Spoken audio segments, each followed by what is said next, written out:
Hola, buenas tardes, noches, días, con donde se encuentren. Espero que estén bien. Y pues continuamos con nuestra cuarta clase y nos quedamos la vez pasada en que íbamos a ver qué era un libro canónico, deuterocanónico y un libro apócrifo. Entonces, hoy lo vamos a ver y esta parte sería importante que la checaran en el dispensario que se les dio. Aquí, a ver, este dispensa, miren, ya ve que se los mandamos y en la página 17 se encuentra lo que vamos a ver el día de hoy. De todos modos les voy a mandar las diapositivas para que las tengan y con ellas vayan checando todo. Bueno, pues vamos a empezar. ¿Qué son los libros canónicos? Los libros canónicos son aquellos, ya lo habíamos visto la vez pasada, que la palabra canon venía de la palabra caña, que significa regla, norma o límite, ¿no? Y lo podemos ver aquí en nuestro libro, aquí, en esta parte de aquí, que es lo que significa la palabra canon. Ahora, ¿cuáles son los libros que se consideran canónicos? Son aquellos que estaban escritos en hebreo y en arameo y ya eran tomados tanto por la cultura judía y también los protestantes, las iglesias no católicas los toman como canónicos, como dentro de la regla. Y se consideran estos libros como inspirados por el Espíritu Santo. Y estos libros todos los tenemos en nuestra Sagrada Escritura. Sin embargo, en las Biblias de los hermanos separados se contienen 39 libros que pertenecen a este canon hebreo. Nosotros consideramos en nuestra escritura 46 libros y en el Antiguo Testamento y 27 en el Nuevo Testamento, dándonos un total de 73 libros. ¿Por qué? Porque nosotros vamos con el canon de Alejandría, que es el canon que utilizaba nuestro Señor Jesucristo para hacer llamar, cuando decía alguna enseñanza, ya él hacía referencia al Antiguo Testamento y él usaba este canon de Alejandría. ¿Qué pasa en este canon?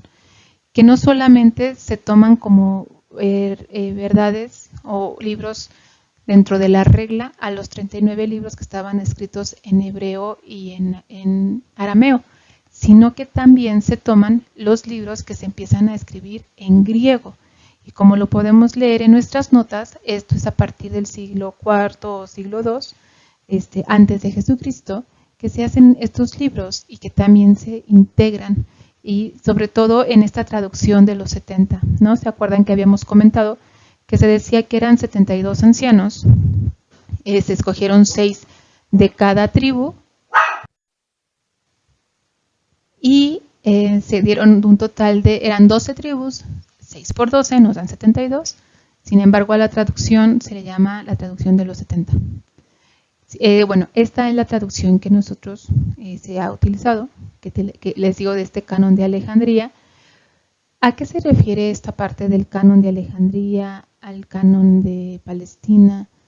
Son los lugares en los que se hubo estos concilios, estas reuniones y donde se determinaba. Por eso se llama así, los canos. Y vamos a escuchar conforme vayamos hablando de esto, conforme vayamos avanzando, otros nombres también. Bueno, ahora, ¿cómo se le llama a estos libros? Que estaban en el canon de Alejandría. Miren, como podemos ver aquí, y lo podemos leer, los libros deuterocanónicos pertenecen al segundo canon, al canon griego. Los judíos y los protestantes los pusieron en duda porque no fueron escritos en hebreo.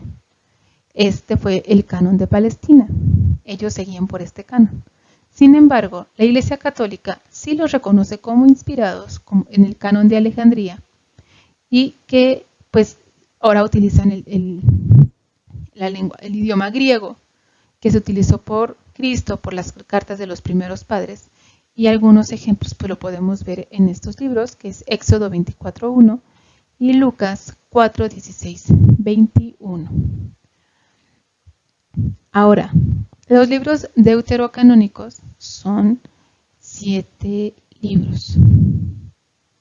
Sí, para que no sea el total de 46 en el Antiguo Testamento.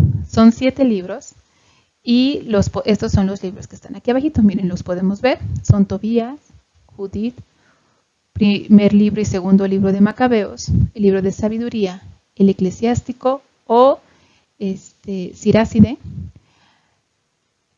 Baruch, Daniel, algunos capítulos y versículos como aquí los podemos ver, y Esther también, algunos capítulos y algunos versículos.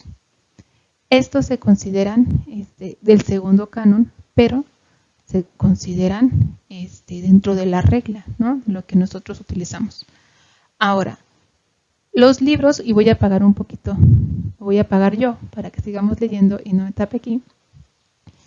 Los libros no inspirados o apócrifos son aquellos que tienen algo oculto o algo escondido. Lo vamos a ver en la dispensa para el EFAP, el documento que seguimos en la página 19. Estos documentos son los no admitidos por considerarse no inspirados por el Espíritu Santo, tanto por el canon católico como por el canon protestante o el canon hebreo, como ustedes le quieran llamar, ¿no? ¿Por qué no se consideran canónicos o deuterocanónicos? Porque tienen a su autor es incierto, no se sabe quién fue realmente el autor o no se nombra. Son escritos que fueron después, mucho tiempo después de nuestro Señor Jesucristo, que a lo mejor por la religiosidad y por el enamoramiento del Señor se empezaron a escribir cosas, pero eran más inspiradas por el ser humano que por el Espíritu Santo, o colocaron nombres falsos en estos documentos, o tienen errores, que es lo que checa mucho la Iglesia. ¿Cómo se puede determinar que un libro es o no canónico? Pues tiene que estar primero inspirado por el Espíritu Santo, no se debe de contradecir, el mensaje debe de ser el mismo. Él es considerado que sea escrito por un apóstol, o por ejemplo Lucas, que no era discípulo de Jesús, sino que fue discípulo de Pablo y de Pedro, ¿no? Marcos igual, que fue discípulo de Pedro, y entonces tiene mucho que ver esto. También cómo podemos saber que es un libro pues que va dentro de, porque los primeros padres lo utilizaron en sus homilías, hicieron referencia a ello, como puede ser referencia a las cartas que escribió San Pablo, San Pedro. Entonces, por eso hay algunas cartas que pues tampoco se consideraron dentro del canon, ¿no? Porque no fueron como utilizadas por los primeros padres, que es lo que daba la seguridad del mensaje. También no todas las cartas se encontraron, sería muy irresponsable de mi parte decirles en qué parte, porque no me recuerdo ahorita. Sin embargo, hay cartas de San Pablo, una carta que se menciona y no está dentro de la Sagrada Escritura, porque no se ha encontrado la carta, ¿no? Entonces, sin embargo, la Sagrada Escritura ya se cerró. Este es el canon que tenemos. Nosotros tenemos 73 libros. Es la guía que tenemos dentro de el magisterio nos lo ha enseñado. Ahora, vamos a ver. Ahora me vuelvo a aprender. Y entonces, ¿cómo dice la Escritura? ¿Verdad? Lo vamos a leer. Dice esto: sepan que ninguna profecía de la Escritura puede ser interpretada por cuenta propia, pues ninguna profecía procede de la voluntad humana, sino que impulsados por el Espíritu Santo, algunos hombres hablaron de parte de Dios. Y esto es lo que vamos a ver ahorita. ¿Se acuerdan que les había dicho que tenían que ser libros inspirados por el Espíritu Santo? Y ya lo habíamos visto, ¿no? El Espíritu Santo es quien guía, quien nos dirige, quien nos está ahí presente y está constante. Que por empezando por la que está ahora aquí enfrente de la cámara, si no fuera por el Espíritu Santo no estaría aquí. Es quien mueve. Entonces, aquí nos lo dice San Pedro en su segunda carta, no procede de la voluntad humana, sino que es impulsada por el Espíritu Santo. Y es por eso que algunos hombres hablaron de parte de Dios. Y esto hacemos referencia a lo anterior, ¿se acuerdan? Yo puedo estar muy enamorada y puedo tener mucha pasión por nuestro Señor Jesucristo. Sin embargo, a lo mejor yo puedo escribir algo en lo que la mayoría de las cosas sean dichas por Marisol y no sean dichas por Dios, ¿no? Si no me deje llevar yo más por el sentimiento que tengo que por el Espíritu Santo. Entonces, aquí ya ven que decimos, algunos hombres hablaron de parte de Dios. Ahora, continuamos con esto. A ver si no me brinqué una. No, que está bien. ¿Qué es la inspiración del Espíritu Santo? Y lo vamos a ver en la página 18, en la dispensa para los alumnos. Lo vamos a ver ahí. Miren. La inspiración del Espíritu Santo es una acción interna, una acción en la mente. Miren, nosotros por romanticismo y por simbolismo decimos que sentimos con el corazón, ¿no? Que estamos súper emocionados y que amo, y es que amo con el corazón, y es que el corazón me late, y es que... Sin embargo, todo lo que es este ser está aquí. Este ser. Todo está en la mente. Me refiero a que en la mente está el conocimiento. Se han fijado que cuando una persona muere, su corazón puede seguir latiendo, pero si ya no se detecta movimiento en su cerebro, se le dice que esta persona ha tenido muerte. Está ya muerta, simplemente la están manteniendo las máquinas. Muerte cerebral. Y es la única muerte que la Iglesia permite para que se desconecten a las personas. Cuando ya no hay conexión entre las neuronas, cuando ya no hay actividad en el cerebro. ¿Por qué? Porque la persona ya no está. Entonces, ¿qué tiene que haber en esto? A esto voy. La acción interna, el Señor inspira. ¿Y dónde lo inspira? En el intelecto del hombre o del escritor sagrado que se llama agiógrafo. ¿Y qué hace el Espíritu Santo? Lo guía. ¿En qué lo guía? En aquello que va a escribir y en aquello en lo que va a hablar. Recordemos que no todo lo que se sabe del Señor está escrito. ¿Se acuerdan de esta parte de la Dei Verbum que nos decía? No todo está escrito. Mucho se ha transmitido de boca en boca o de testimonio o por testimonio personal, por testimonio de acción. Entonces, ¿qué hace el Espíritu Santo? El Espíritu Santo guía al hombre a escribir o a hablar, o escribir y hablar. ¿Y qué le inspira a hablar? ¿Y qué le inspira a escribir? Pues la palabra de Dios. Eso es lo que inspira el Espíritu Santo. Ahora fíjense en esta imagen que está preciosa. No sé si alguna vez la han visto. Es algo súper emocionante porque nosotros, lo que les digo, miren, me podría yo atrever, ¿verdad? Esto es mío de mí, ¿no? De Marisol. El Espíritu Santo inspira a aquellos, o nos inspira a hablar y nos inspira a escribir.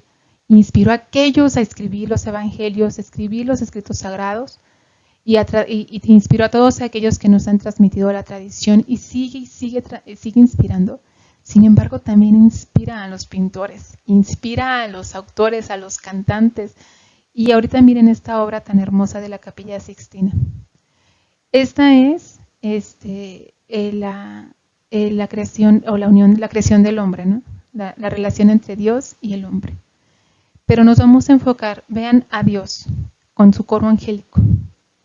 Y vean esta imagen, cómo envuelve toda esta tela al Señor. Nos acordemos que en la Sagrada Escritura dice, hagamos al hombre, ¿no? Hablan en plural. es Dios mismo quien está haciendo. ¿Quién es Dios? Pues el Padre, el Hijo y el Espíritu Santo. Ese es Dios.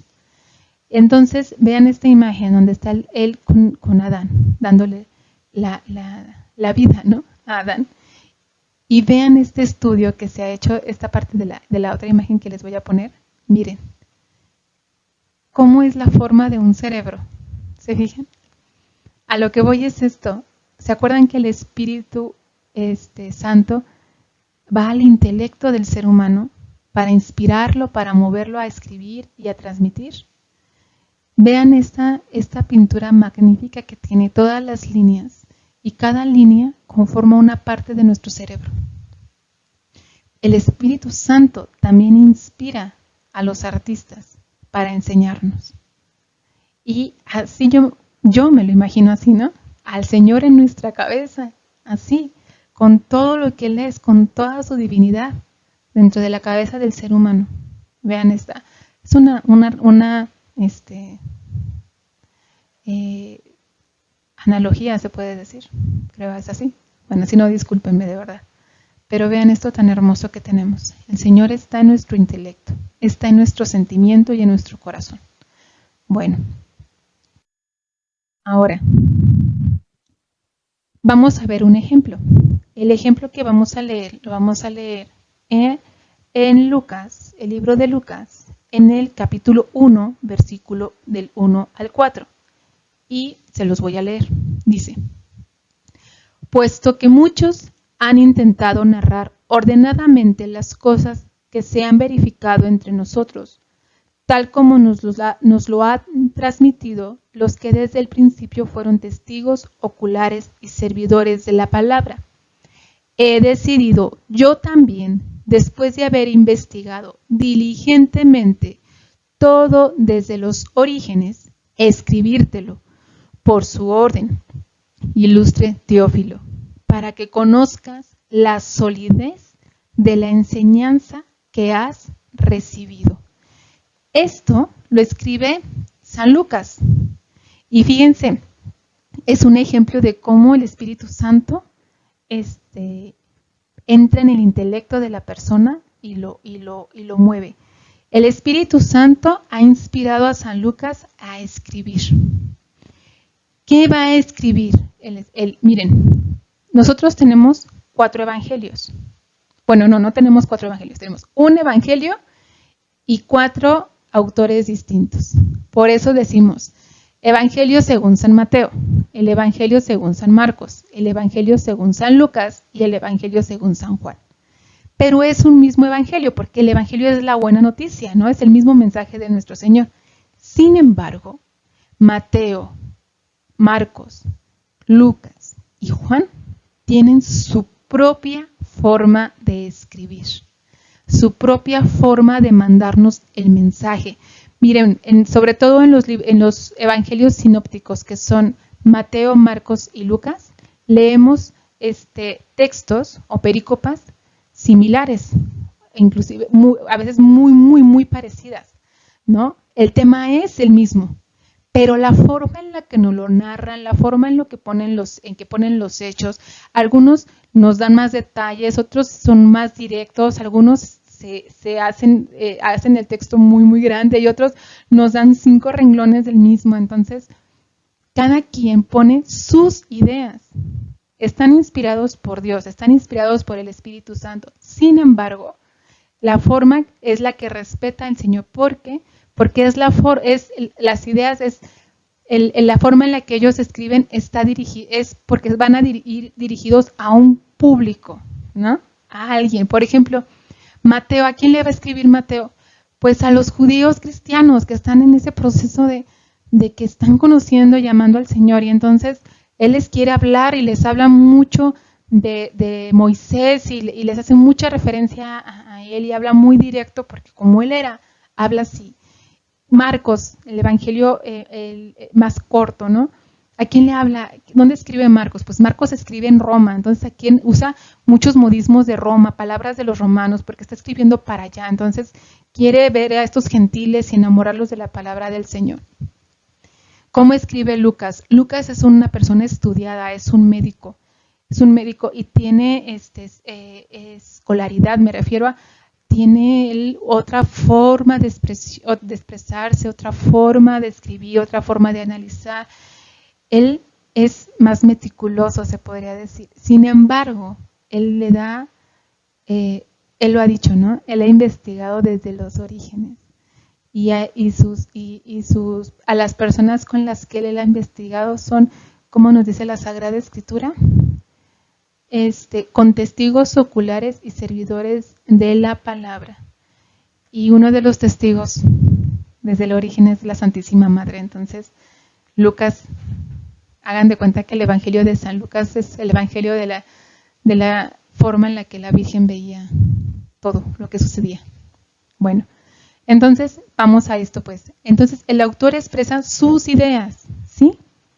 El Espíritu Santo movió a San Lucas a expresar sus ideas, pero San Lucas tiene que tener un doble juicio de sus ideas. ¿Cuál es ese doble juicio?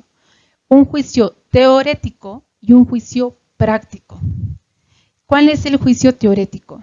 El juicio teorético es aquel en el que tengo que ver el conocimiento. Y entonces aquí en este ejemplo nos dice él, ¿dónde está el conocimiento? He decidido yo también, no, antes, puesto que muchos han intentado narrar ordenadamente las cosas que se han verificado entre nosotros, tal como nos los han transmitido los que desde el principio fueron testigos oculares y servidores de la palabra, he decidido yo también. Aquí empieza el juicio teorético. Después de haber investigado diligentemente todo desde los orígenes, el conocimiento, la investigación, ahí empieza su juicio. Primero es movido por el Espíritu Santo. ¿Qué le dice el Espíritu Santo? San Lucas escribe. ¿Qué vas a escribir? La buena noticia. ¿Cuál es la buena noticia? Vas a ir en el camino y vas a ir preguntando quién era, cómo era, para qué vino, por qué vino, quién lo conoció, cuáles eran sus principios, desde dónde llegó, cuáles eran sus orígenes, a qué mundo iba dirigido, a qué personas iba dirigido, y entonces él, ¿qué hace? Después investiga, ¿no? Hace este juicio teórico. Y entonces dice, después, el Espíritu Santo inspira al autor a juzgar sobre la verdad de las ideas que va a exponer. Y ese es el juicio práctico, el irnos ya a la acción. ¿Cuál era el juicio teórico? El conocimiento, ¿no? El investigar, el analizar, el ver que sí y que no era, pero porque estaba inspirado por el Espíritu. Ahora, ¿cuál es el juicio práctico? Aquel que va a mover ahora a San Lucas a escribir. Entonces dice, el Espíritu Santo inspira al autor a juzgar el momento y palabras oportunas para ponerlas sobre escrito sin equivocación. Eso es lo que hace. Y vean cómo dice aquí, en San Lucas, en el versículo 3. He decidido yo también, después de haber investigado diligentemente todo desde los orígenes, escribírtelo por su orden. Vean esto, por su orden, para que conozcas la solidez de las enseñanzas que has recibido. Si dice esto de la solidez es porque es algo verídico, ¿no? Es algo en el que me voy a basar, es algo que ya está, es un cimiento constituido. Entonces, eso es lo que hace el Espíritu Santo. El Espíritu Santo mueve al autor, respeta la esencia del autor, sin embargo, lo mueve a que tenga un juicio, a que juzgue el conocimiento y que juzgue la acción. También hubo otros en el que no escribieron, en el que tuvieron un juicio, me refiero al juicio teórico del conocimiento. Sin embargo, el juicio práctico no los llevó a la escritura, los llevó a la predicación. Por eso no todo lo que conocemos del Señor está escrito. Tenemos que tener mucha atención en esta parte. Bueno, ahora, este es un pequeño resumito. Miren, como vamos a ver aquí. En síntesis, la Biblia católica tiene 73 libros. ¿Cómo la utilizamos? ¿Cómo se maneja la Biblia? ¿Cómo encontramos un texto? Primero, por el nombre del libro. Después, buscando el capítulo, el número grandote, ¿recuerdan? Y después el número chiquito, que es el versículo. Ahora, la Biblia se divide en dos partes. El Antiguo Testamento, que se compone de 46 libros, y el Nuevo Testamento, que se compone de 27 libros. Y la Biblia está escrita en 3 idiomas: en hebreo, en griego y en arameo. Ahora vamos a esta parte que es muy emocionante. Miren, me voy a desaparecer un tantito para que podamos leer. Géneros literarios de la Biblia. La Sagrada Escritura, palabra de Dios, escrita por inspiración del Espíritu Santo, es como la tradición, fuente para la Iglesia y alma de su acción evangelizadora. ¿Dónde encontramos esto? En el documento de Aparecida, en el artículo o en el numeral 257. Sí, ya lo sé, ya lo sé. Otro documento. Este documento no lo tienen, este documento no se los hemos mandado, ¿sí? Para que no se vayan a decir, ay, ¿dónde está esto? No, no, no. Este sí no lo tiene. Bueno, vamos acá. ¿Qué es un género literario? ¿Qué son los géneros literarios? Los géneros literarios son categorías que permiten clasificar los textos literarios dependiendo de su temática, el contenido, la extensión o el tono. Además de ordenar los textos en grupos, los géneros literarios permiten dar un marco de referencia al lector y al escritor de una obra, debido a que mantienen una estructura que los caracteriza y define. La clasificación en géneros literarios surgió de manera formal alrededor del año 335 a.C.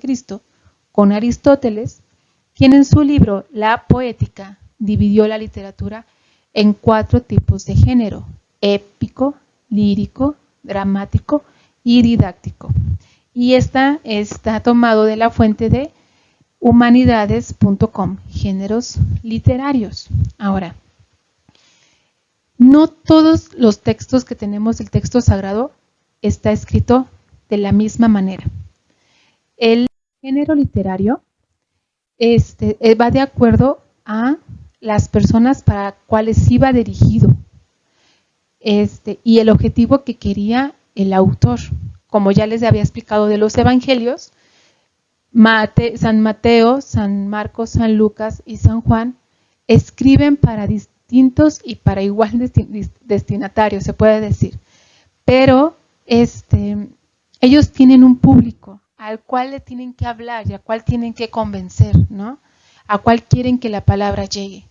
Ahora, miren, es como nosotros, ¿qué es lo que queremos dar a decir o queremos dar a entender? Por ejemplo, cuando damos una orden, ¿no? Y decimos, un ejemplo, cierra la puerta. Es una orden, un imperativo, ¿no? Cierra la puerta. Y ya. Eso es literal, ¿no? O sea, es la frase literal. Ahora, es que lo que tú me dices se escucha muy golpeado, entonces mi destinatario es muy susceptible, ¿no? Mi destinatario es muy sensible. Bueno, oye, mi vida, te pido por favor que cierres la puerta. Cambia, ¿no? La forma de hablar. O otra forma. También puedo ser una persona que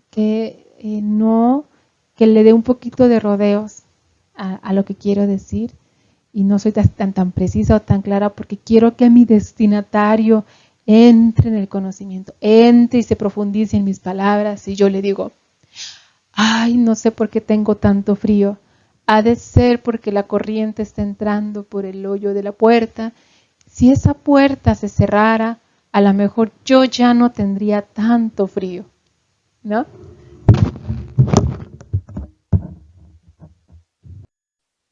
Perdón, tuve un pequeñito accidente con el micrófono.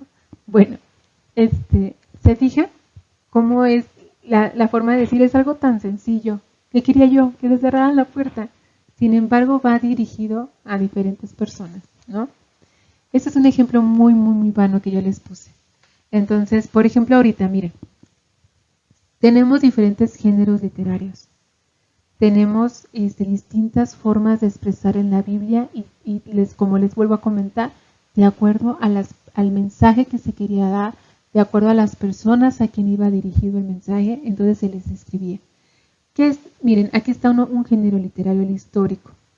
Aunque yo ya se los he dicho y hago esta vez esta anotación otra vez, ¿no?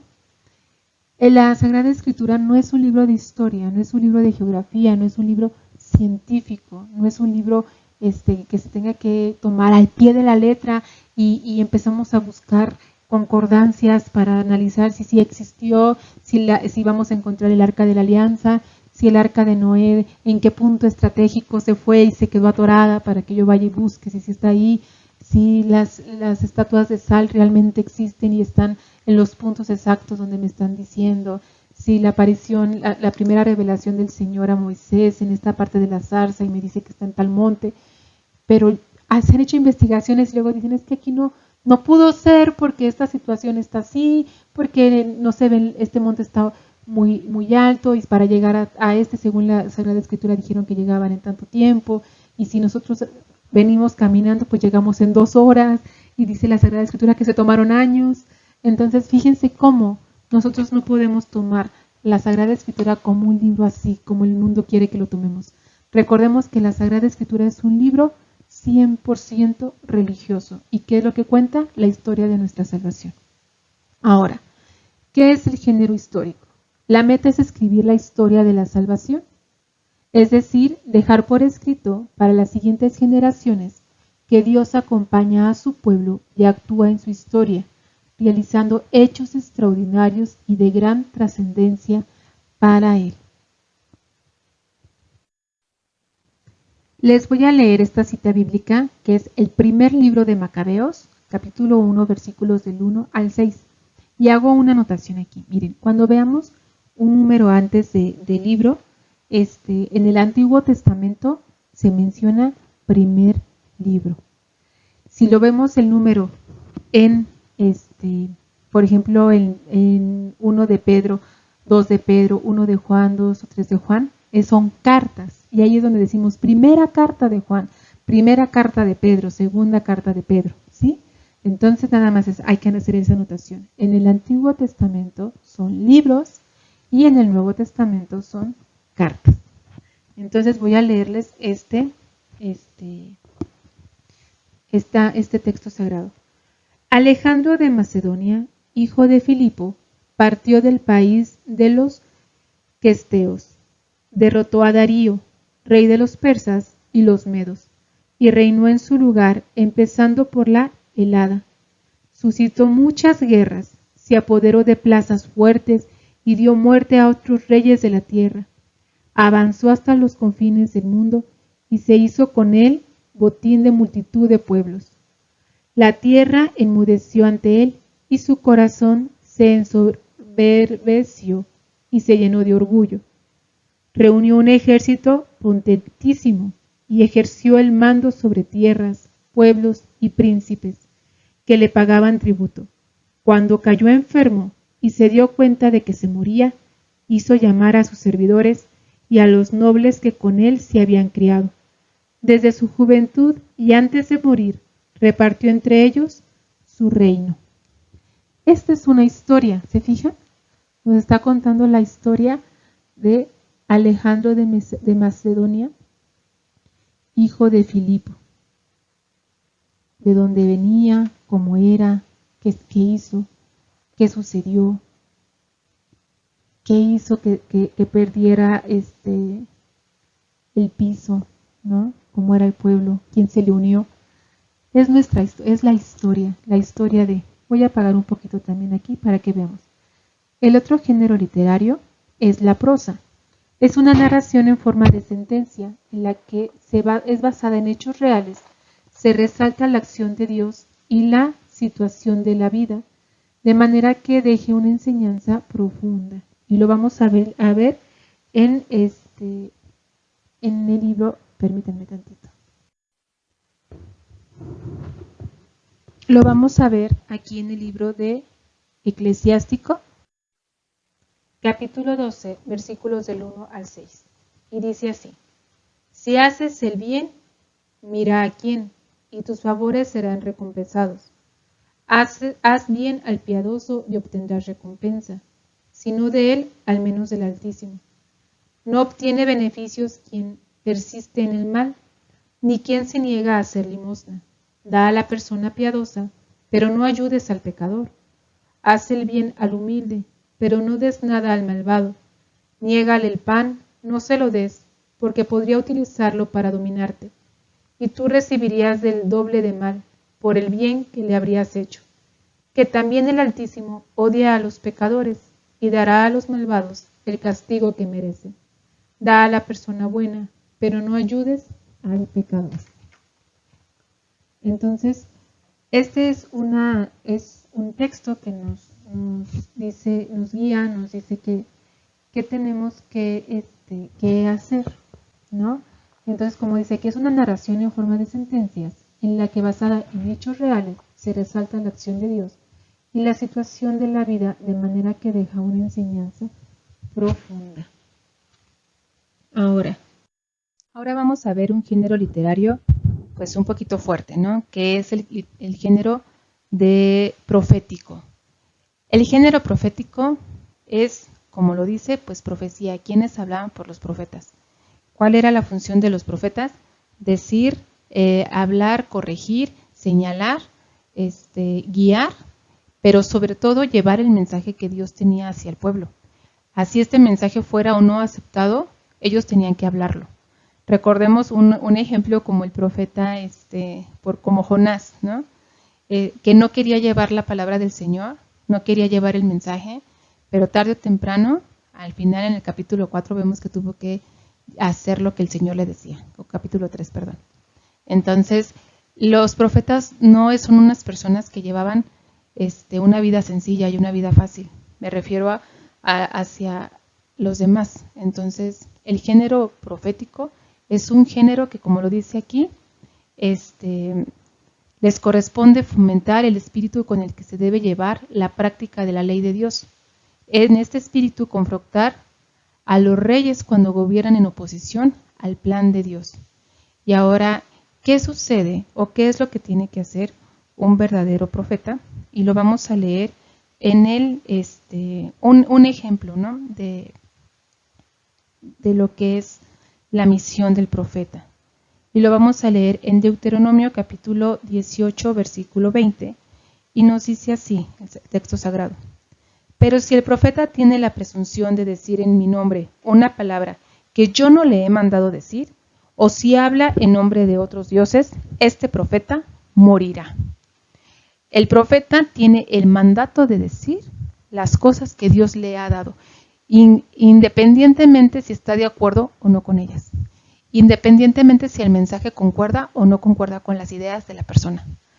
El profeta tiene que llevar la palabra y las cosas y lo que Dios le ha mandado, como lo volvemos a retomar aquí. Ahora, un ejemplo de un profeta es Isaías. Y lo vamos a leer en Isaías 30:8. Y por ejemplo, en este versículo, el Señor le ordena a Isaías que escriba el mensaje que quiere que lleve hacia las personas. Y lo voy a leer, dice así: ahora ven, escríbelo en una tablilla, grábalo en un rollo de cobre, y que dure hasta el último día, como testimonio hasta siempre. Y me voy a extender un poquito al versículo 9 y 10.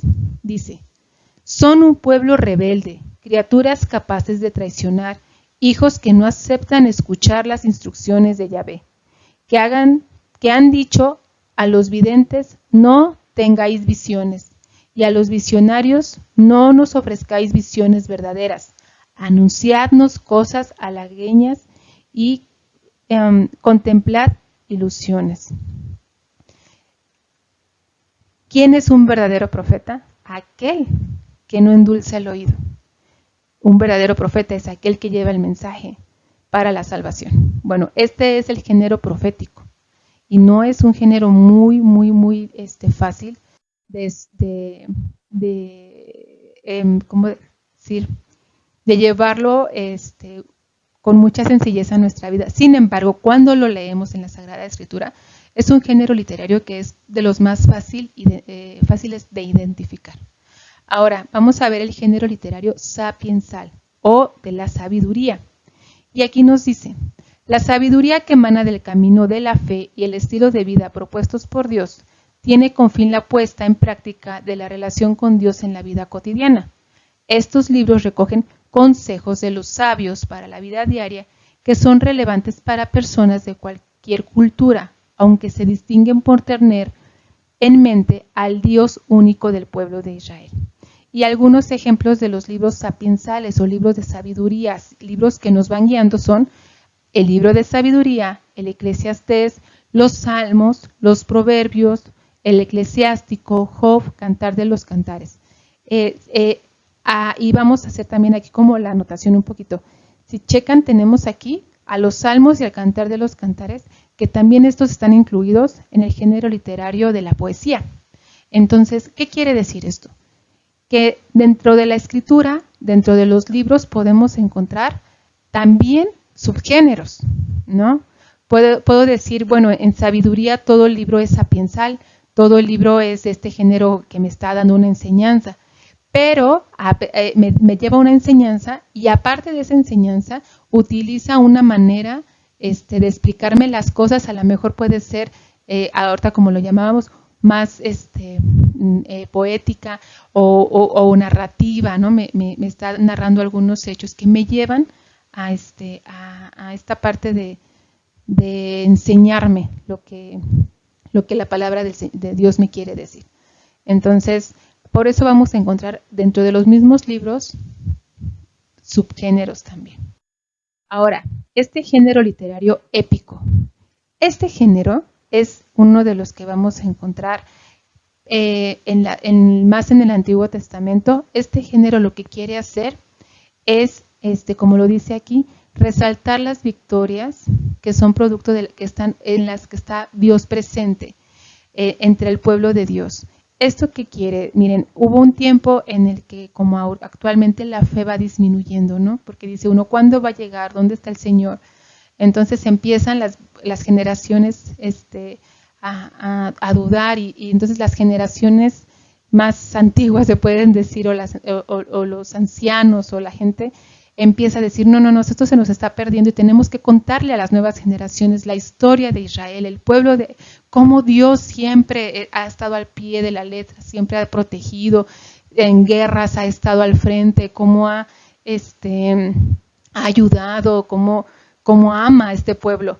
Y entonces en esto pues empiezan a contar historias donde se quiere señalar la grandeza de Dios, pero se hacen exaltaciones, por ejemplo, en decir a lo mejor, y iba el pueblo de Israel y iban cientos y cientos y cientos de personas en contra del pueblo de Israel, y entonces iba Dios luchando enfrente del pueblo y derrotó 100 personas, derrotaron a millones y millones de personas, no sé si me doy a entender. Se engrandece, se exagera, ¿no? la cantidad, pero esto para motivar al pueblo y para decirles, mira cómo Dios siempre ha estado contigo, ¿no? Somos un pueblo pequeño, pero somos grandes porque Dios es el que tiene el poder. Entonces,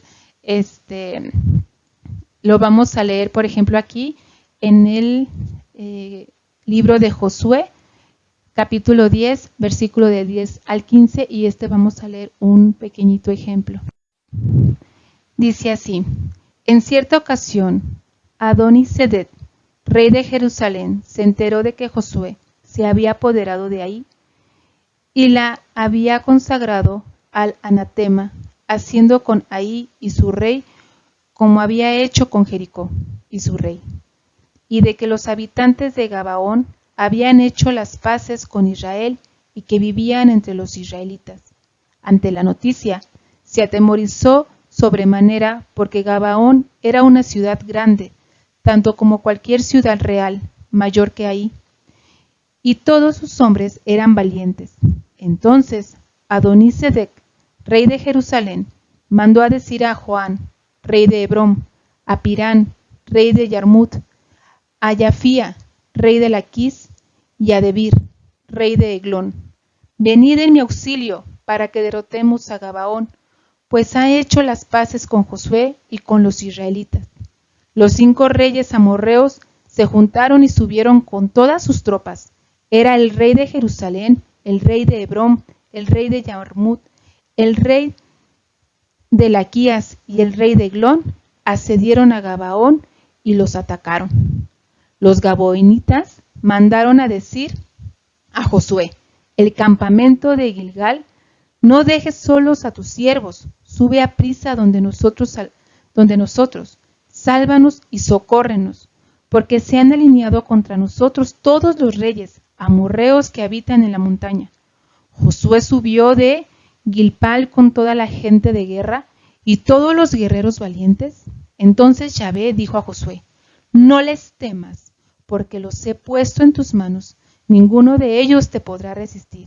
Josué cayó sobre ellos de improviso, tras haber caminado toda la noche desde Gilgal. Yahvé los desbarató ante Israel, que les causó una gran derrota en Gabaón. Los persiguió por el camino de la subida de Bet-Jorón y los fue destrozando hasta Azekah y hasta Maqueda.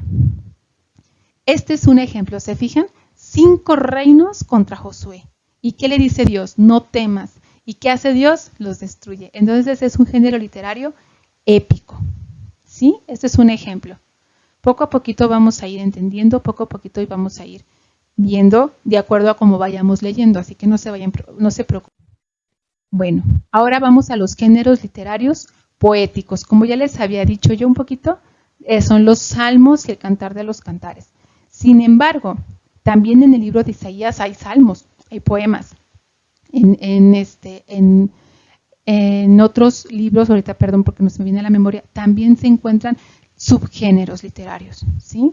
A lo mejor la mayoría del libro es sapiensal, a lo mejor la mayoría del libro es histórico, es épico, pero va a haber partes en las que se utilizan poemas, se utilizan narraciones épicas. Entonces tenemos también que estar atentos a esto.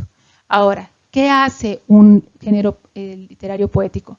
Expresa los más profundos anhelos del pueblo, muestra su cercanía con Dios al clamar a Él en las dificultades, al adorarlo en momentos de victoria y al compartirle la tristeza en la derrota y la frustración ante los desengaños de la vida.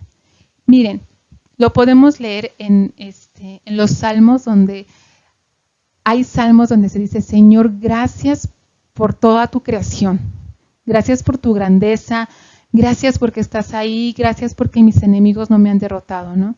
Y hay otros donde dice: ¿dónde estás, Señor? ¿Por qué me has abandonado? ¿Por qué me siento solo? ¿Dónde estás tú que eres mi Dios? ¿Dónde estás tú que eres mi Rey? Y está otro donde dice: y podrán venir y querrán derrotarme, pero Dios está conmigo, Dios está así. Entonces depende el sentimiento también del salmista. Están estos salmos, estos poemas, ¿no? Entonces nosotros, ¿cuáles son los que más común vamos a encontrar? Son aquellos poemas se puede decir, o poesías en los que se alaba, se bendice, se suplica, se reclama a Dios. Entonces, y otro libro que tenemos, pues es el Cantar de los Cantares, ¿no? Este libro que todo él en sí, la mayor parte de él es poesía, es la relación entre un esposo y una esposa. Ahora, yo les decía que había también, aparte de que podemos encontrar subgéneros, hay otros más, ¿no? Subgénero del subgénero. Entonces, estos son estos ejemplos que les voy a poner aquí. Miren, vamos a encontrar también metáforas, símbolos o fábulas dentro de la escritura. ¿Qué es una metáfora? La palabra metáfora viene del griego metáfora, que significa traslación, que quiere decir que es una palabra ¿qué nos transmite a una comparación con otra a nivel, como lo decimos aquí, ¿no? Figura retórica por la cual se transporta el sentido de una palabra a otra mediante una comparación. Y miren, aquí les pongo el ejemplo. La comparación y la metáfora. Están dos jovencitos, ¿sí los ven? ¿Sí? El jovencito, la chiquita le está diciendo al jovencito, eres como un sol. ¿Qué le quiere dar a entender? Pues que lo ilumina, que es como algo hermoso, que algo que le da luz, ¿no? Lo podemos entender nosotros. Sin embargo, realmente el muchacho no es un sol, ¿no? Es una metáfora que usamos. Y aquí miren, si nosotros lo usáramos literalmente, vean cómo está el jovencito aquí. La carita de un sol, ¿no? Entonces realmente esto no es así. Se utiliza algo que hace referencia que quiere hacer referencia a una comparación, pues. Y el ejemplo está aquí en Mateo, miren. En Mateo 5:13 nos dice el Señor a nosotros, ustedes son la sal de la tierra. ¿Qué quiere decir eso? Que nosotros somos esos que le damos sabor, ¿no? A la tierra. No es que literalmente nosotros seamos granitos de sal caminando. No sé si me doy a entender. Entonces, esas palabras las utilizamos también como por un ejemplo. Ay, miren qué bonito niño, es que me lo quiero comer. ¿No? Mira sus cachetes, casi me los quiero comer. Entonces, no es que me quiera comer literalmente al niño y me vuelva caníbal. No, lo que quiero decir es que es tan bonito, tan así que, ay, ¿qué quisiera yo? Entonces, esos son metáforas. Ahora, la otra parte, símbolo, que viene del griego símbolon.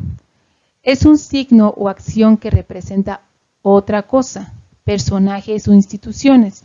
Por ejemplo, aquí en la imagen tenemos un semáforo.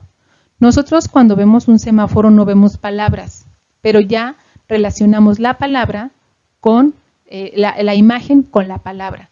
Y aquí está el ejemplo. Nosotros simplemente vemos un semáforo y vemos que el semáforo está en verde, sabemos que tenemos que continuar. Si el semáforo se pone en amarillo, sabemos que tenemos que ya empezar a frenar o en algunos casos, ¿no? Alguien diría acelerar. Bueno, cada quien decide. Pero el amarillo es precaución, ¿no? Nos dice ya va a venir el alto, así que ve bajándole. Y cuando vemos el rojo, ¿qué nos quiere decir? Ya, para. Entonces, sabemos qué significa, es el símbolo del semáforo, sabemos qué significa cada color, pero no está ahí la palabra. Ahora, nosotros lo vamos a ver en las Sagradas Escrituras y aquí lo veo. Cuando encontramos el número 12, cuando empezó a hacer la elección Jesucristo de sus apóstoles, y se menciona en la Sagrada Escritura, y escogió a los 12, y se llevó a los 12, iban los 12, entonces eso automáticamente, esos 12, ese número 12, nos representa o nos simboliza a las 12 tribus del Antiguo Testamento. Y así hay muchos números, ¿no? Entonces poco a poquito lo vamos a ir viendo. Es como el número 3 que nos refleja, estaban los 3 a la Santísima Trinidad. El número 7, la perfección, ¿no? Entonces, los 40 días del Señor en el desierto, bueno, pues a los 40 días que estuvieron en el desierto los hebreos. Entonces, así, esos son los símbolos que vamos a utilizar. Ahora, también vamos a encontrar la fábula. La fábula de latín viene del latín, es fábula, que significa un relato. Es la narración ficticia y totalmente inverosímil que atribuye a la naturaleza irracional cualidades humanas como la palabra y la razón.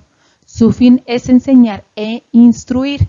Y aquí lo vemos, miren, en la imagen estamos viendo una hormiguita bien trabajadora, ¿verdad? Y estamos viendo una hormiguita, una cigarra bien acostadita, bien hermosa. Entonces, aquí es la fábula sobre el esfuerzo, la cigarra y la hormiga. Entonces, son cuentos que nosotros podemos utilizar para dar una enseñanza. Y ahorita vamos a ver, por ejemplo, aquí en Jueces, capítulo 9, versículo del 7 al 15, y vamos a ver una pequeña fábula.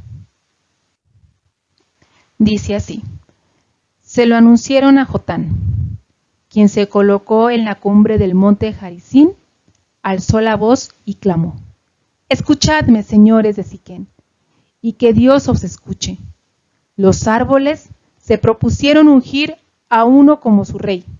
Dijeron al olivo: sé tú nuestro rey. Les respondió el olivo, voy a renunciar a mi aceite, con el que son honrados los dioses y los hombres, para ir a mecerme por encima de los árboles.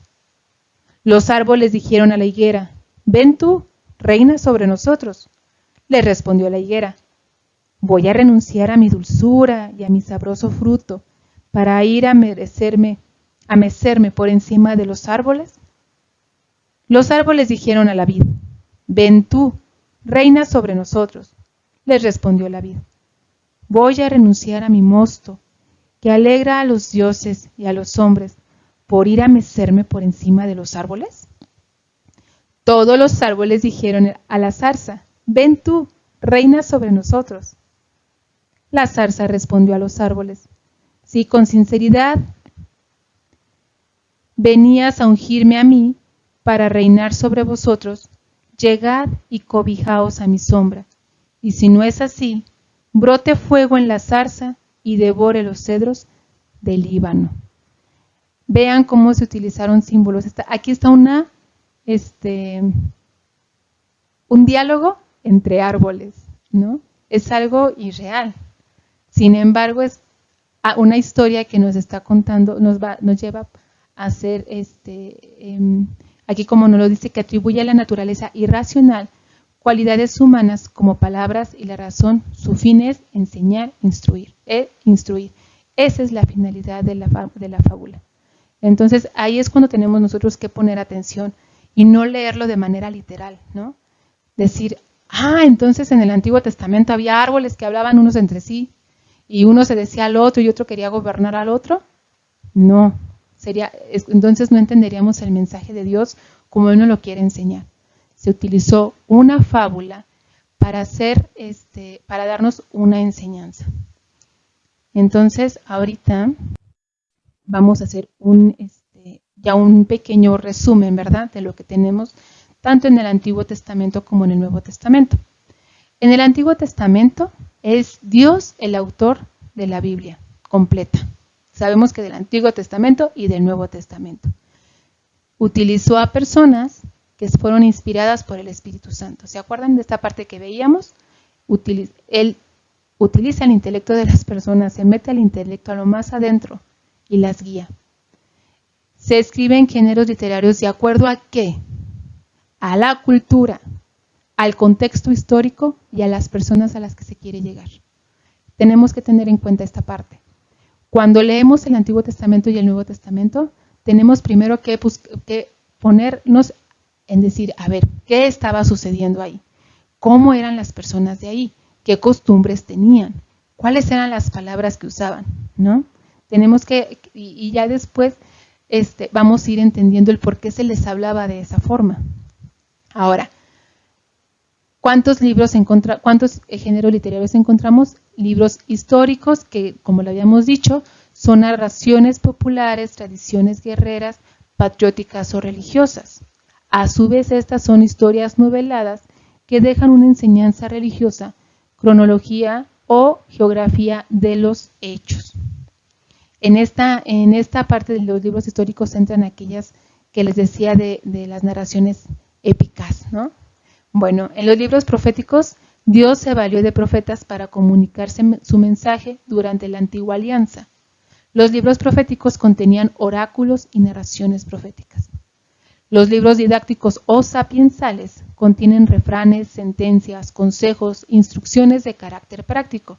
Y algunos ejemplos ya los veíamos, eran Job, Proverbios, Eclesiástico y Sabiduría. Algunas partes de los Salmos y algunas partes de Cantar de los Cantares. Y los libros poéticos son Salmos y Cantar de los Cantares.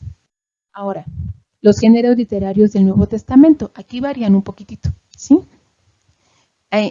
Pero no, a ver, ahorita lo vamos a ir analizando. En el Nuevo Testamento, a lo mismo que en el Antiguo, Dios se comunica con un lenguaje humano. Dios es el inspirador del Nuevo Testamento también, como lo habíamos dicho. Utiliza a personas, que son los hagiógrafos, es el Espíritu Santo que inspira, y también es lo mismo, ¿no? ¿Cómo se escribe el Nuevo Testamento? Bueno, pues se escribe de acuerdo a la cultura, al contexto histórico, a los destinatarios. puede haber una hasta diferencia entre un pueblo y otro, como depende, ¿se acuerdan esta parte del Señor? Que llegaba a un lugar y les hablaba en parábolas del pescador, llegaba a otro lugar y les decía, llegó el pastor, ¿no? A defender o a buscar su oveja. Entonces, de acuerdo a los destinatorios, daba él un mensaje. Ahora, vamos a encontrar tres tipos de libros: libros históricos, libros apocalípticos, libros didácticos o sapiensales. Recordemos que los libros históricos no cuentan una historia como la que el hombre piensa, ¿no? En el año 1104, en ese año que gobernaba fulanito y había esto, en ese año había en esta ciudad que se fundó a partir de esto. No. Recordemos que nosotros tenemos un libro histórico, pero totalmente religioso. Y tenemos que leerlo así, como un libro religioso. ¿Qué nos narra en el Nuevo Testamento la historia? Narran acontecimientos de la vida de Jesús, no la biografía de Jesús, ¿sí? Recuerden que tenemos, a partir de los 12 años hasta los 30, desconocemos en las Sagradas Escrituras la vida de Jesús. Entonces, si fuera un libro histórico, biográfico de Jesús, pues a partir de la fecha de su nacimiento y tendríamos los datos de todo, ¿no? Y qué hizo cuando tenía 2 años, y qué hizo cuando tenía 3, y que después de los 12 y cuando cumplió 15 y a los 25, entonces no tenemos eso. Entonces no es un libro biográfico de Jesús. Lo que nos narra es los milagros en su vida ya pública, viajes, misiones, descripciones de episodios, discursos, sermones. ¿Qué nos narra? La buena noticia del Señor. ¿Y qué encontramos en estos libros históricos? El Evangelio de San Juan, según San Lucas, según Mateo, según Marcos, y Hechos de los Apóstoles, que se puede decir que es la continuación del hecho del Evangelio de San Lucas. En los libros apocalípticos, este género es muy complicado de leer, por eso no lo debemos de leer solos. Bueno, realmente no podemos interpretar la Sagrada Escritura por cuenta propia, tenemos que hacerlo siempre a la luz del magisterio, y este libro sería como muchísimo más. ¿Por qué? Porque en él se utilizan muchos símbolos, y ya vimos que es un símbolo. Entonces, se utilizan muchos géneros literarios dentro del Apocalipsis. Entonces, ese sí lo tenemos que leer a la luz del magisterio, y tenemos que tener un guía para entender, ¿no?, qué significa cada cosa. Y dice, se leen de acuerdo al género literario, tiene la intención de presentar revelaciones por medio de visiones. Se tiene que tener un conocimiento previo de los símbolos del Antiguo Testamento y del Nuevo Testamento. Y tenemos 2 libros, miren, con este tipo de género apocalíptico, que es Daniel en el Antiguo Testamento y el Apocalipsis del Nuevo Testamento. Y luego tenemos los libros didácticos o sapiensales, que son todas las cartas. Estas eran las costumbres de los griegos que tenían para instruir a los destinatarios. ¿Y quién fue el que más escribió cartas para instruir a las iglesias? Recordemos que las cartas de San Pablo fueron los primeros escritos que tenemos. Los evangelios empezaron a escribir a partir del año 60. 50-60 empezó el primer evangelio, que fue el de San Marcos, y de ahí se basaron en San Marcos y se basaron en otras fuentes, en la fuente Q se llama, para escribir Mateo, para escribir Lucas y San Juan. Entonces, estas cartas fueron lo primero que se utilizó y fueron los primeros medios para la evangelización. Ahora, fíjense, lo que les decía ahorita, la interpretación de la Escritura nos dice en la carta a los Gálatas, capítulo 1, versículo del 7 al 8. No hay otro evangelio, lo que pasa es que algunos están confundidos, intentan manipular el evangelio de Cristo. Pues sea maldito cualquiera, o yo incluso un ángel del cielo, que les anunciara un evangelio distinto del que yo les anuncié. No podemos cambiar las palabras, cambiar el mensaje de Cristo. Por eso lo tenemos que siempre hacer a la luz del Espíritu Santo. ¿Quién inspiró la Escritura? El Espíritu Santo. ¿A quién le tenemos que pedir siempre? Al Espíritu Santo. Y nosotros debemos estar cobijados bajo lo que el magisterio y la tradición y la Sagrada Escritura nos enseñan, ¿sí? Entonces, miren, la misma Escritura dice, sea maldito, en algunas traducciones tendrán, sea anatema, ¿no? Que es lo mismo. Es lo mismo, y dice aquí, ¿no? Yo incluso, o un ángel del cielo que les venga a anunciar algo distinto a lo que ya se ha anunciado. Entonces, tengamos mucho cuidado en cambiar el mensaje del Señor. Ahora, ¿cómo podemos leer la Sagrada Escritura? ¿Cuál es la actitud y la disposición que tenemos que tener? Como les decía, tenemos que invocar al Espíritu Santo siempre, antes de empezar a comenzar a leer la Sagrada Escritura. Aquel que la inspiró, aquel que inspiró a los profetas, aquel que nos guía, aquel soplo de vida, es el que nos va a inspirar a conocer verdaderamente la palabra del Señor. Ahora, ¿cómo tenemos que tener? ¿Qué actitudes tenemos que tener? Humildad. La humildad nos va a acercar a Dios. ¿Por qué? Porque la humildad es sentirme necesitado de Dios. Decir, Señor, yo sin ti nada sé, y Señor, cada vez que sé que sé menos, ¿no? Entonces, si nos acercamos con esto de, yo sé, yo ya la entendí, conozco a personas que me han dicho, yo ya me leí toda la Biblia, ya me la leí, y otros que me dicen, yo ya de 2 a 3 veces me he leído toda la Biblia. Perfecto, qué bueno. ¿Y qué te has llevado? ¿Qué te ha hablado Dios? No, pues ha sido algo muy bonito, pero pues la verdad es que es un libro así bien fantasioso, escrito por hombres. Entonces, de nada ha servido leer toda la Biblia, de nada ha servido que hayas invertido tanto tiempo de tu vida si lo leíste con la soberbia, si no leíste con humildad y si no se te quedó ni siquiera un poquitito del mensaje de amor que Dios tiene para ti. Entonces tenemos que leerla con humildad. Como dice, les digo, invocar al Espíritu Santo. El ambiente en el que tenemos que leer la Sagrada Escritura es un ambiente de tranquilidad. La lectura diaria, si se puede el Evangelio diario, y si se puede en grupos como lo que nosotros tenemos en la iglesia, grupos de Biblia, pues sería muchísimo mejor, ¿verdad? Que es en comunidad. Se puede elegir un método, el método más común es el de la lección divina, que nos tiene diferentes pasos para poder llevar la palabra de Dios a nuestras vidas. ¿Y qué tenemos que hacer con el texto? Tenemos que llevar la lectura a la vida cotidiana, activa, analiza todo lo que la palabra nos quiere decir, pero no analizarla desde los ojos humanos, sino desde los ojos de Dios. Cristiana y con espíritu de fe, conciencia plena de que es el mismo Dios quien te está hablando a través de la Sagrada Escritura. Actualizada, verla desde nuestra realidad personal en la sociedad y en la vida.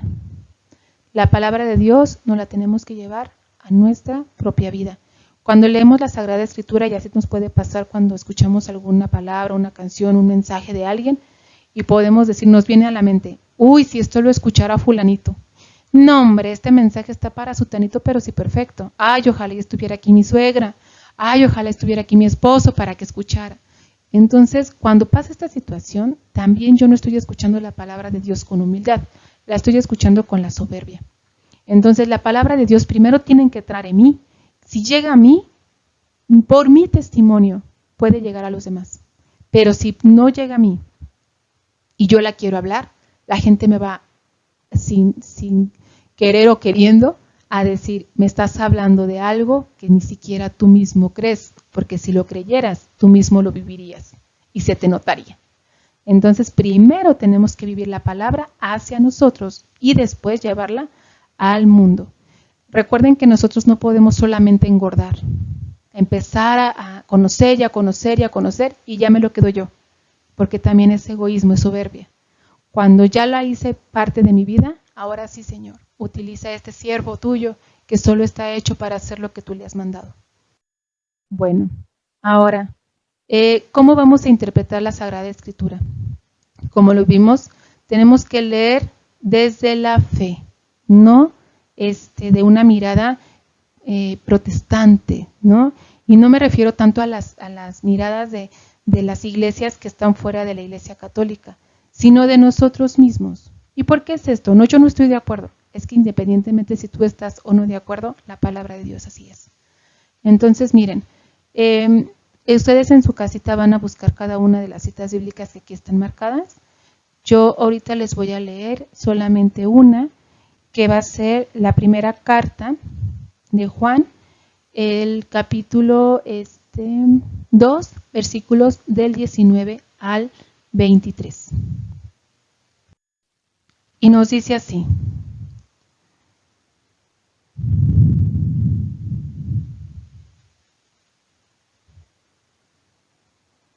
Perdón, es que se me perdió el capítulo. Dice, salieron de entre nosotros, aunque no eran de los nuestros, pues si hubieran sido de los nuestros, habrían permanecido con nosotros. Así se ha puesto de manifiesto que no todos son de los nuestros. Vosotros habéis recibido la unción del Espíritu Santo, y todos vosotros lo sabéis. No os escribí porque desconozcáis la verdad, sino porque ya la conocéis y sabéis que ningún mentiroso procede de la verdad. ¿Quién es el mentiroso sino el que niega que Jesucristo es el Cristo? Ese es precisamente el anticristo, el que niega al Padre y al Hijo. Todo el que niega al Hijo no posee al Padre, pero todo el que confiesa al Hijo posee también al Padre. Entonces, vean esto. Ahora vamos a leer un poquito de la siguiente cita. ¿A qué se refiere esta cita bíblica, la que acabo de leer? Algunos salieron de entre nosotros. Podemos ser protestantes dentro de la misma iglesia, ¿sí? Están entre nosotros, sin embargo, empiezo el cuestión. ¿Será palabra de Dios? Pero ¿por qué es palabra de Dios si lo escribieron hombres? Y entonces empiezo a meter mi soberbia y no lo leo desde la fe.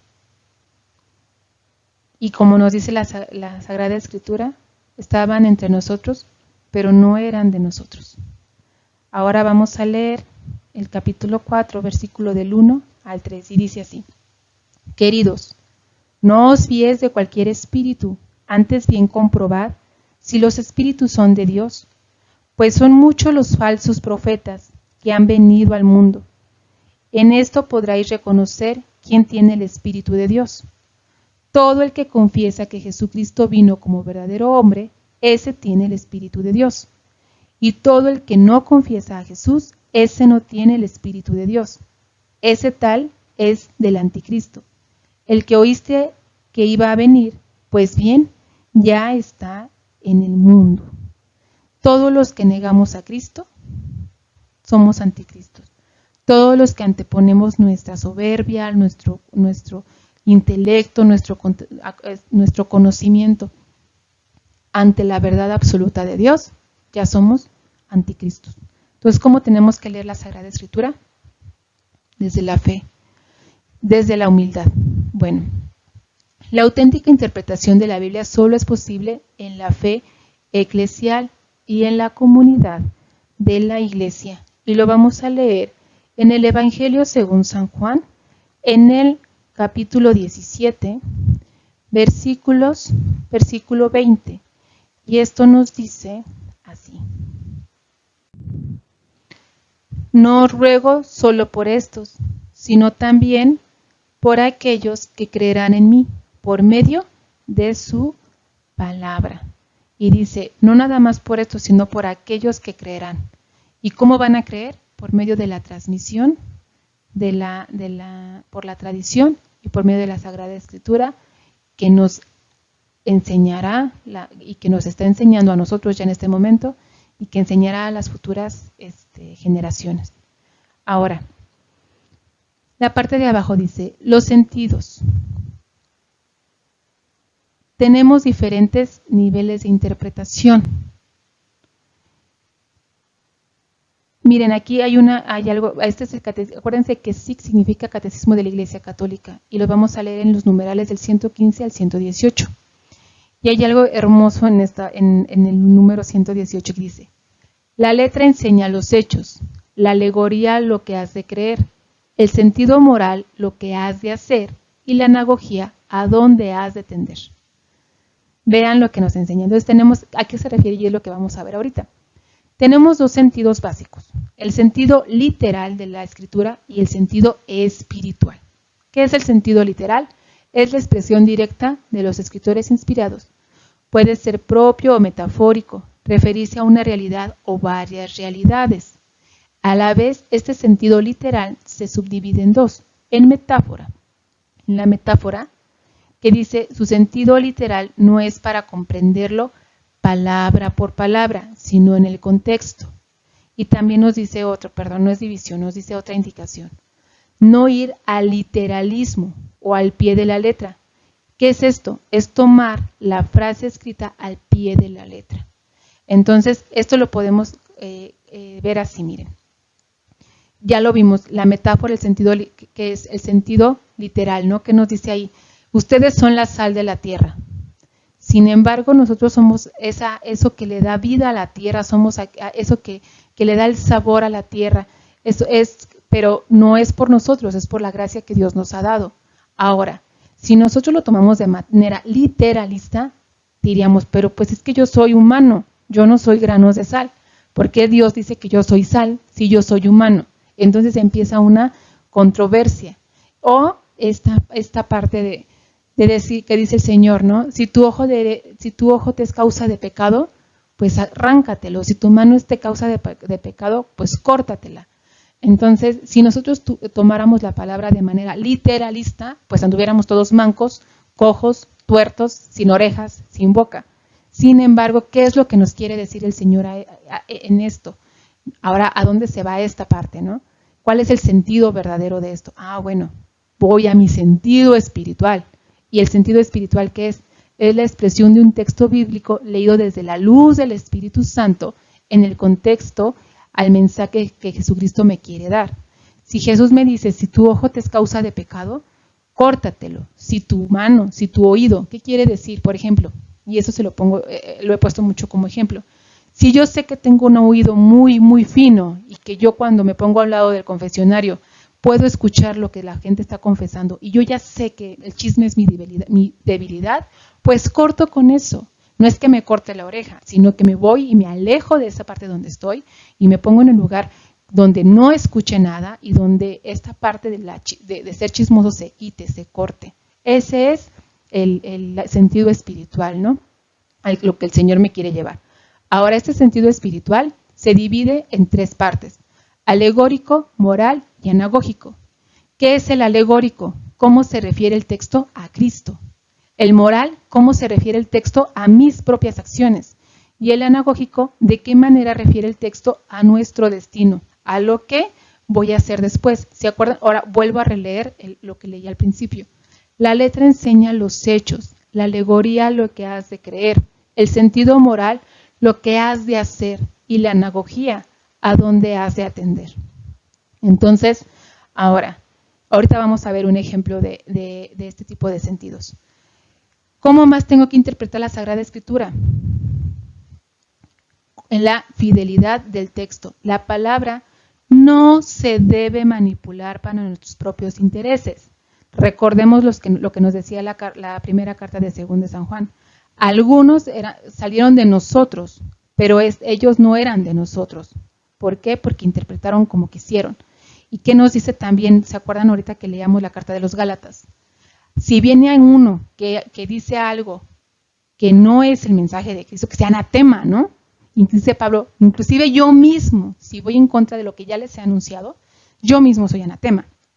Entonces, no podemos nosotros manipular el texto a nuestra conveniencia. El contexto, se debe tomar el texto con el contexto en el que se ha hablado para no manipular la información. Por eso se debe de leer el antes y el después de la cita bíblica, para checar en qué se está diciendo este contexto. Y lo pueda yo tener y lo pueda entender mejor. Y tener un contacto directo con la Sagrada Escritura. La Sagrada Escritura no es un libro hermoso que abramos en el Salmo 96 y se quede ahí puesto lleno de tierra y la hojita chicharronada, pensando que el simple hecho de que abra, las palabras van a salir de la Sagrada Escritura y todo va a estar bien. No. El diálogo con una persona tiene que ser de tú a tú y la Biblia es una persona. Y el diálogo, para que yo pueda estar con esa persona, te pueda hablar con ella, tengo que escuchar lo que esa persona me está diciendo. Y la manera de escuchar lo que la Biblia me dice es leerla. Ahora, fíjense lo que dice aquí Nehemías 8:8. Leían el libro de la ley de Dios con claridad, explicando el sentido para instruir con la lectura. Tenemos que ver estos tres tipos de sentidos. Bueno, los dos sentidos y los subsentidos, se pueden decir, ¿no? ¿Tenemos que leer el sentido literal? Sí, porque es como está escrito. Ahora, ese sentido, ¿a dónde me está llevando en mi vida? Y ese sentido, ¿cómo se está refiriendo a mi vida, a mi acción y a Cristo? Que es lo más importante. Un ejemplo de esto es esto, miren. Dice aquí, en segundo libro de Samuel, el capítulo 7, versículo 5, nos brincamos al versículo 12 al 13. Ve a decirle a mi servidor David, así habla el Señor, ¿eres tú quien me va a edificar una casa para que yo la habite? Sí, cuando hayas llegado el término de tus días y vayas a descansar con tus padres, yo elevaré después de ti a uno de tus descendientes, a uno que saldrá de tus entrañas y afianzaré su realeza. Ahora vamos a ver esto. ¿Cuál es el sentido literal?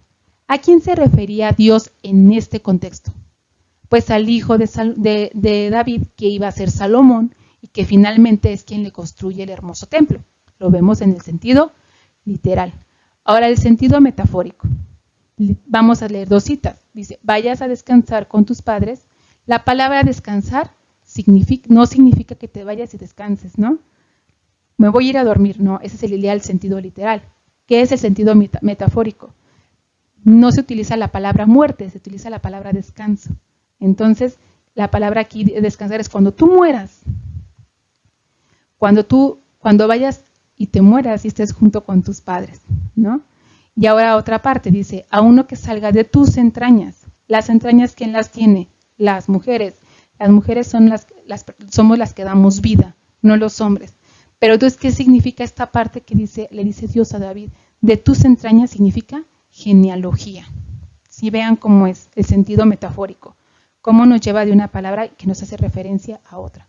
¿Y cuál es el sentido espiritual o el sentido alegórico? El sentido espiritual alegórico.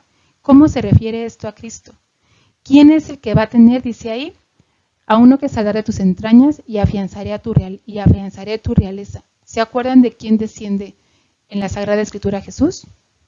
De José, de David, hijo de David, ¿no? Le dice la gente. Y aquí está la cita bíblica haciendo referencia. Entonces, ¿quién es aquel que se afianzará su realeza? ¿A quién el que va a reconstruir su templo? ¿Quién? En el sentido espiritual y en el sentido pleno, Jesucristo. ¿Qué simbolizaba o quién era Salomón? Bueno, una representación muy pobre, ¿no? Acuérdense que todos los profetas, todos los protagonistas, hasta Sansón, ¿no? Van a tener algo que tiene Jesús, pero ellos son hombres pecadores. Jesús es Dios sin pecado, Dios hecho hombre. Entonces Dios es la plenitud de todos aquellos ejemplos anteriores de los cuales se nos está hablando en el Antiguo Testamento. Ahora pues, esta parte la leen ustedes en su casa despacito. Esto es un resumen de lo que contiene cada uno de de los libros. Un pequeño resumen, mira, aquí lo podemos ver, de lo que contiene cada uno de los libros del Nuevo y Antiguo Testamento, ¿no? Bueno, creo, aquí como nos dice el texto, es necesario educarnos en la lectura y la meditación de la palabra, y es indispensable el conocimiento profundo de ella. Conocimiento profundo y vivencial de ella. En el documento de Aparecida, en el numeral 247. Es necesario educarnos en la lectura y la meditación de la palabra, y es indispensable el conocimiento profundo y vivencial de ella. No solamente tenemos que tener la palabra para conocerla, la tenemos que vivir. Recordemos que Jesús es acción. Y aquí está una parte, es la lección divina, y son los diferentes pasos, es una escalera para guiarnos, para cómo ir trabajándola. Esta la vamos a ver más a detalle en la próxima clase. Y por lo pronto, para empezar a practicar el manejo de la Sagrada Escritura en la búsqueda de libros y de textos, por favor, busquen estas citas bíblicas en su Sagrada Escritura, en su Biblia, en el índice, para que chequen cómo están abreviados los libros, cómo están ordenados, y ya nos podemos ir familiarizando poco a poquito con la Sagrada Escritura más. Todo es con paciencia. Ya les había comentado, si hay alguna duda de esto, la llevan por favor y a la prontitud la vamos a responder. Pues Dios los bendiga mucho. nuestra Santísima Madre María Auxiliadora, que siempre está al pendiente de todos aquellos que la necesitamos, nos proteja, nos auxilie, llame al Señor Jesucristo, le hable de nosotros, para que nuestro Señor Jesucristo guíe nuestra vida con su Espíritu Santo y algún día podamos llegar junto con ellos al Padre. En el nombre del Padre, del Hijo y del Espíritu Santo. Amén. Les doy las gracias y nos vemos en la próxima clase.